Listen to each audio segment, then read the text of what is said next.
বারবার voter list থেকে নাম বাদ পড়েছে এলাকার বহু মানুষের। এ বিষয়ে ভোটার লিস্টে নাম তুলতে হিমশিম খাচ্ছে এলাকার সাধারণ মানুষ।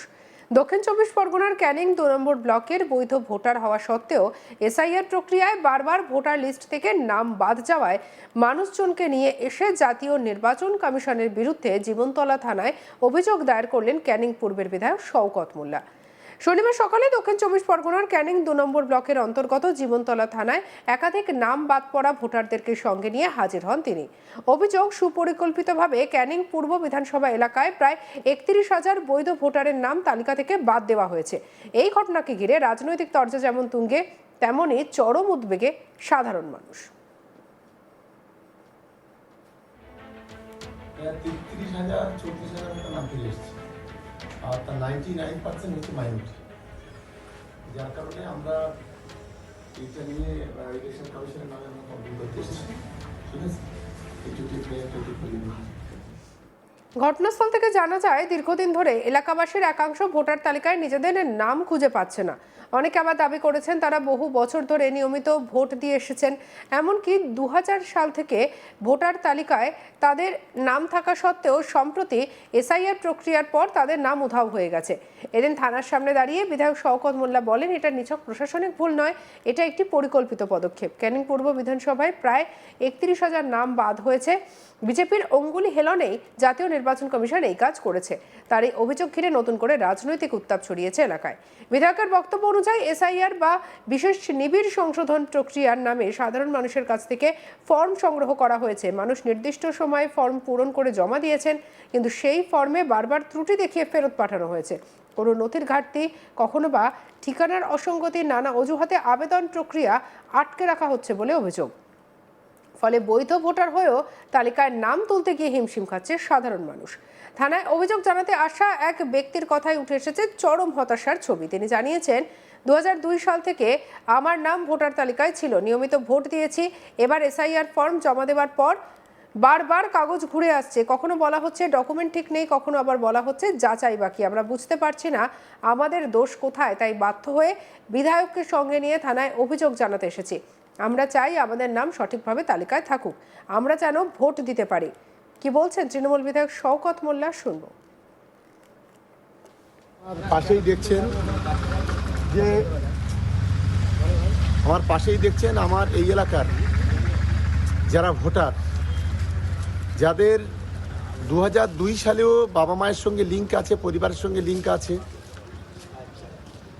তাদের সমস্ত পেপারপত্র মাঝখানে এলো, তাদের হিয়ারিং হলো, তারপরও প্রত্যেকের নাম পাঠানো হয়েছে। এই বিধানসভায় প্রায় 33,000 নাম গত 3 দিনে এসছে। এবং এই ইলেকশন কমিশন যিনি আছে মিস্টার জ্ঞানেশ কুমার, পরিকল্পিতভাবে বিজেপির দালালতি করে সাধারণ গরিব মানুষের ভোটাধিকার কেড়ে নিতে চাইছে। তাই আজকে আমি আমার ক্যানিং পূর্ব বিধানসভা এলাকার যারা লোক আছে তাদেরকে নিয়ে এসে, যারা ভোটার আছে, নাগরিক আছে, তাদেরকে নিয়ে আজকে জ্ঞানেশ কুমার নামে এফআইআর করলাম। এবং আজকে বিকেলে ভাঙড় বিধানসভায় আজকের ওখান থেকেও জ্ঞানেশ কুমারের নামে আমরা এফআইআর করব। কারণ এই ধরনের নক্কারজনক ঘটনা, এই ধরনের বিজেপির দালালতি করে কোনো ইলেকশন কমিশন, এই সর্বপ্রথম আমরা এই ভারতবর্ষের মাটিতে দেখলাম, এই বাংলার মাটিতে দেখলাম। আজকে যাদেরকে নিয়ে এফআইআর করতে আসে তারা কি মানে বৈধ ভোটার, অথচ ভোটার লিস্টে নাম বাদ গিয়েছে? শুধু তারা না, বৈধ তো ভোটার, সেই সঙ্গে সঙ্গে তারা থেকে তাদের পূর্বপুরুষ তারা এই মাটিতে জন্মেছে। তাদের 2002 সালে কেন, 1980 সাল থেকে তাদের লিঙ্ক আছে। সবকিছু থাকা সত্ত্বেও আজকের পরিকল্পিতভাবে তাদেরকে কাটানো হচ্ছে। এবং এই যা 33,000 নাম এসছে, তার 90% হচ্ছে মুসলিম সংখ্যালঘু। আমার একটাই প্রশ্ন জ্ঞানেশ কুমারের কাছে, দেখে দেখে সংখ্যালঘু মুসলমানদের ভোট কাটা হচ্ছে কেন? তাদের ভোটাধিকার কেড়ে নেওয়া হচ্ছে কেন? এই উত্তর আপনাকে আগামী দিনে দিতে হবে। কারণ সংখ্যালঘুদের ভোট কেটে বিজেপির হাতটাকে শক্তিশালী করার যে চক্রান্ত জ্ঞানেশ কুমার করছে, আমি মনে করি এই চক্রান্ত বাংলার মানুষ তাকে সাকসেসফুল হতে দেবে না, সফল হতে দেবে না। এবং বাংলায় চতুর্থবারের জন্য অভিষেক বন্দ্যোপাধ্যায়ের সেনাপতিত্বে মমতা বন্দ্যোপাধ্যায় চতুর্থবারের জন্য মুখ্যমন্ত্রী হবেন। মানে যতই নাড়ো কলকাঠি, নবান্ন আবার হয় চটি, এটাই আপনি দেখতে পাবেন। আমি জ্ঞানেশ কুমারকে এটাই বলবো যে মানুষের তাদের নাগরিকত্ব নিয়ে, মানুষের ভোটাধিকার নিয়ে আপনি ছিনিমিনি খেলা করবেন না, এটা আমার অনুরোধ আপনাদের কাছে। শুধু একজন নয়, এমন বহু মানুষ এদিন বিধায়কের সঙ্গে থানায় যান। তাদের দাবি তারা ভারতীয় নাগরিক, বহু বছর ধরে একই ধরনের এই এলাকায় বসবাস করছেন, সব প্রয়োজনীয় নথি জমা দিয়েছেন, তবুও কেন তাদের নাম তালিকা থেকে বাদ যাচ্ছে তার কোনো স্পষ্ট উত্তর পাচ্ছেন না। অভিযোগকারীদের দাবি এই পরিস্থিতিতে তাদের গণতান্ত্রিক অধিকার খর্ব হচ্ছে। শুধু ভোট দেওয়া একটি অধিকার নয়, এটি একটি সাংবিধানিক দায়িত্বও বটে। অথচ প্রশাসনিক জটিলতা কিংবা পরিকল্পিত চক্রান্তের কারণে যদি হাজার হাজার মানুষের নাম তালিকা থেকে মুছে যায়, তাহলে তা গণতন্ত্রের পক্ষে বিপজ্জনক বলেই মনে করছে রাজনৈতিক মহলের একাংশ। বিধায়ক শওকত মোল্লা আরও দাবি করেন, এটা শুধুমাত্র ক্যানিং পূর্বের সমস্যা নয়, রাজ্যের একাধিক জায়গায় একই ধরনের অভিযোগ আসছে, কিন্তু ক্যানিং পূর্বের সংখ্যাটা অস্বাভাবিকভাবে বেশি। ৩১,০০০-এর নাম বাদ পড়া কোনো ছোটখাটো বিষয় নয়, এর পেছনে বড়সড় রাজনৈতিক উদ্দেশ্য রয়েছে। তিনি জানান, জাতীয় নির্বাচন কমিশনের ভূমিকা নিয়ে তার গুরুতর প্রশ্ন রয়েছে। তার কথায়, নির্বাচন কমিশন একটি নিরপেক্ষ সাংবিধানিক সংস্থা, কিন্তু বর্তমানে তাদের কার্যকলাপ নিয়ে মানুষের মনে সন্দেহ তৈরি হয়েছে। যদি সত্যিই নিরপেক্ষ থাকেন, তাহলে কেন এত বৈধ ভোটারের নাম বাদ যাচ্ছে? কি বলছেন অভিযোগকারী নিরঞ্জন সিংহ, শুনব।